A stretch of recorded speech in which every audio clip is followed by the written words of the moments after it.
नमस्ते। आज हम इंडियाना पुलिस के हर्ब बॉमिस्टर की कहानी की तह तक जाएंगे। एक ऐसा शख्स जिसकी जिंदगी में आप कह सकते हैं एक भयानक दोहरापन था। जी, जो जानकारी हमारे पास है वो यही दिखाती है कि कैसे एक कामयाब व्यवसायी, फैमिली मैन रात के अंधेरे में कुछ और ही बन जाता था। बिल्कुल। और हम बात करेंगे उसके फॉक्स हॉलो फार्म की, वो जगह जहां कई राज दफन थे। हाँ, हम प्रत्यक्षदर्शियों के अनुभव और पुलिस की जांच के अहम पहलुओं को भी छुएंगे। ये कहानी मतलब दिखाती है कि बाहरी छवि और अंदर की सच्चाई कितनी अलग हो सकती है। तो चलिए शुरू करते हैं। देखिए, बाहर से हर्ब बॉमिस्टर एकदम परफेक्ट लगता था। हाँ, 3 बच्चे, पति, 2 सफल थ्रिफ्ट स्टोर चलाता था, सेव अ लॉट नाम से। मतलब एक आदर्श तस्वीर। बिल्कुल एक आदर्श तस्वीर। लेकिन ये बस एक पर्दा था, है ना? हाँ, बिल्कुल। पता चला है कि पर्दे के पीछे वो सालों से इंडियानापोलिस के गे बार्स में जाता था और वहाँ वो युवा पुरुषों को अपना शिकार बना रहा था। और ये 90s की शुरुआत की बात है, जब लोग गायब होने लगे। जी, 1990 के दशक में कई युवक अचानक गायब हो गए, जैसे 1994 में रॉजर गुडलेट का मामला था। और पुलिस का रवैया?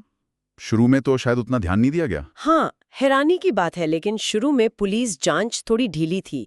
शायद ये सोचा गया कि वो लोग अपनी मर्जी से कहीं चले गए होंगे। ऐसा भी सुनने में आया है कि पीड़ितों की पहचान के कारण भी शायद जांच में वो तेजी नहीं आई। हो सकता है। और ये सिलसिला तो कई साल चला। कुछ शव मिले भी, लेकिन कई तो हमेशा के लिए लापता हो गए। उफ। लेकिन फिर 1994 में कुछ बदला, एक अहम मोड़ आया। हाँ, टोनी हैरिस नाम का एक आदमी वो पुलिस के पास गया। उसने बताया कि वो ब्रायन स्मार्ट नाम के एक आदमी से मिला था अच्छा। और ये ब्रायन उसे अपने बड़े से फार्म हाउस ले गया। Fox Hollow Farm. शायद वही। टोनी ने बताया कि वहां का माहौल बहुत अजीब था। पूल के पास पुतले रखे थे, मैनिकिन्स रखे थे अजीब तरीके से। पुतले? ये तो बहुत अजीब है। और फिर क्या हुआ? फिर मामला और बिगड़ गया। ब्रायन ने टोनी के साथ ऑटो एरोरेटिक एस्फिक्सिएशन की कोशिश की, मतलब गला घोटकर हाँ। यौन सुख पाने की कोशिश। हे भगवान, ये तो भयानक है। टोनी बच कैसे गया? वो बहुत होशियार था। उसने बेहोश होने का नाटक किया और किसी तरह वहां से भाग निकला। कमाल है। और उसे शक था कि उसका जो दोस्त गायब था, रॉजर गुडलेट, उसके साथ भी ऐसा ही कुछ हुआ होगा, पर शायद वो बच नहीं पाया। तो टोनी की गवाही बहुत जरूरी साबित हुई। हाँ, गेम चेंजर थी। कुछ महीने बाद अगस्त 1995 में उसने फिर से ब्रायन को देखा। दोबारा? हाँ, और इस बार उसने हिम्मत करके उसकी गाड़ी का लाइसेंस प्लेट नंबर नोट कर लिया और पुलिस को दे दिया। और बस उसी नंबर से? उसी नंबर से ब्रायन स्मार्ट की असलियत खुल गई। वो कोई और नहीं बल्कि 48 साल का हर्बर्ट रिचर्ड बॉमिस्टर था। हर्ब बॉमिस्टर, वही सम्मानित बिजनेसमैन, फैमिली मैन, मतलब जो पब्लिक इमेज थी उससे बिल्कुल उल्टा। बिल्कुल, एकदम चौंकाने वाला खुलासा था। फिर तो पुलिस ने उसकी पूरी हिस्ट्री खंगाली होगी। उसके अतीत में क्या मिला? हाँ, जब जांचकर्ताओं ने पीछे देखा तो बहुत सी परेशान करने वाली बातें सामने आईं। बचपन से ही उसमें अजीब हरकतें थीं, जैसे? जैसे शारीरिक द्रव्यों के प्रति एक अजीब सा आकर्षण, जानवरों पर क्रूरता करना, ये सब बचपन में ही दिखने लगा था। ये तो रेड फ्लैग्स हैं। क्या कोई मानसिक स्वास्थ्य समस्या का पता चला था? जी, मानसिक मूल्यांकन हुआ था। उसमें पैरानॉइड, सिजोफ्रेनिया और एंटी सोशल पर्सनैलिटी डिसऑर्डर जैसी गंभीर चीजें पता चली। Anti social personality disorder? मतलब दूसरों के लिए कोई हमदर्दी नहीं, चालाकी? बिल्कुल, और शायद इसी वजह से वो इतने सालों तक ये दोहरी जिंदगी जी पाया, लोगों को फंसा पाया। लेकिन दुख की बात यह है कि उसे कभी सही इलाज नहीं मिला। फिर उसने अपना बिजनेस शुरू किया, सेव अ लॉट। और फिर खरीदा वो फार्म। हाँ, 1988 में फॉक्स हॉलो फार्म खरीदा। 18 एकड़ में फैला हुआ बड़ा आलीशान घर था, उसमें इंडोर पूल भी था। और वही जगह उसके अपराधों का अड्डा बन गया। बिल्कुल, रिपोर्ट्स के मुताबिक वो पीड़ितों को वहीं लाता था, शायद ड्रग्स देता था, फिर गला घोंटकर मार देता था, अक्सर किसी हॉस पाइप से। और शवों का क्या करता था? अवशेषों को या तो जला देता था या फिर उसी प्रॉपर्टी में कहीं दफना देता था। क्या उसकी पत्नी जूली को बिल्कुल अंदाजा नहीं था? कहा तो यही जाता है कि उन्हें कुछ पता नहीं था। हालांकि एक आज अजीब घटना हुई थी, जैसे एक बार उनका बेटा जंगल से इंसान की खोपड़ी ले आया था। क्या? इंसान की खोपड़ी? हाँ, लेकिन हर्ब ने उसे ये कहकर टाल दिया कि वो उसके पिता की पुरानी मेडिकल खोपड़ी है। यकीन नहीं होता। अच्छा, तो जब टोनी हैरिस की बात पुलिस तक पहुंची तब क्या हुआ? पुलिस फॉक्स हॉलो पहुंची, लेकिन बॉमिस्टर ने तलाशी की इजाजत नहीं दी। रोक दिया उसने। हाँ, लेकिन पुलिस ने जूली को चेतावनी जरूर दे दी थी कि हो सकता है उसका पति एक सीरियल किलर हो। ये तो जूली के लिए भयानक रहा होगा सुनना। बिल्कुल।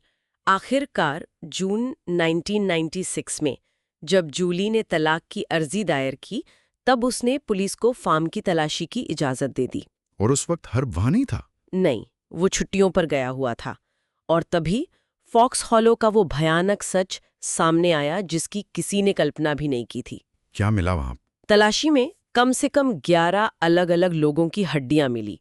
कुल मिलाकर 10,000 से ज्यादा हड्डियों के टुकड़े और अवशेष। 10,000? ये आंकड़ा दिमाग सुन कर देता है। जी, आज तक उन अवशेषों से 12 पीड़ितों की पहचान हो पाई है। Jeffrey Jones, Roger Goodlet, Alan Livingston, ये कुछ नाम हैं। और वो I-70 स्ट्रैंगुलर वाली थ्योरी, क्या उसमें भी बॉमिस्टर का हाथ हो सकता है? हाँ, जांचकर्ताओं को ये शक भी है। I-70 स्ट्रैंगलर 1980s के दशक में इंडियाना के पास इंटरस्टेट 70 हाईवे के किनारे हत्याएं करता था, कम से कम 12 युवकों की। और उसका तरीका बॉमिस्टर जैसा था? काफी मिलता जुलता था। हत्या का तरीका, पीड़ितों का प्रोफाइल, सब बॉमिस्टर के पैटर्न से मैच करता था। और I-70 वाली हत्याएं कब बंद हुई? दिलचस्प बात यह है कि वो हत्याएं 1991 के आसपास बंद हो गईं, शायद उसी समय जब बॉमिस्टर ने अपना पूरा ध्यान फॉक्स हॉलो फार्म पर लगा दिया। लेकिन ये पक्का नहीं है। नहीं, ये कनेक्शन अभी तक पुख्ता तौर पर साबित नहीं हुआ है, बस एक मजबूत शक है। और जब हर्ब को पता चला कि फार्म पर पुलिस को ये सब मिल गया है, वो कनाडा भाग गया। हाँ, और फिर जुलाई 1996 में उसने ओंटारियो के एक पार्क में खुद को गोली मार ली, आत्महत्या कर ली। उसने कोई नोट छोड़ा, कुछ कबूल किया? एक सुसाइड नोट मिला था। उसमें उसने अपनी शादी टूटने पर अफसोस जताया, पार्क को गंदा करने पर खेद व्यक्त किया, लेकिन हत्याओं का जिक्र तक नहीं किया। मतलब अपने राज अपने साथ ही ले गया। बिल्कुल। और फॉक्स हॉलो फार्म पर क्या जांच अभी भी चल रही है? हाँ, वो केस अभी बंद नहीं हुआ है। हाल ही में मई 2024 में और डीएनए प्रोफाइल मैच हुए हैं। हो सकता है अभी और भी अवशेष मिले। ये कहानी वाकई रोंगटे खड़े कर देती है। तो ये थी हर्ब बॉमिस्टर की कहानी, एक सम्मानित सफल इंसान के मुखौटे के पीछे छिपा हुआ एक शैतान। ये जानकारी हमें दिखाती है कि कैसे कोई इतने सालों तक इतना भयानक दोहरा जीवन जी सकता है। हाँ, ये सोचने पर मजबूर करती है कि हम जो बाहर से देखते हैं वो असलियत से कितना कितना अलग हो सकता है। और आखिर में एक सवाल शायद हम सब के लिए है, एक समाज के तौर पर हम ऐसी बुराई को इतने लंबे समय तक नज़रअंदाज कैसे कर देते हैं? इसे पहचानने में हमसे कहाँ चूक हो जाती है? इस पर सोचने के लिए छोड़ते हैं।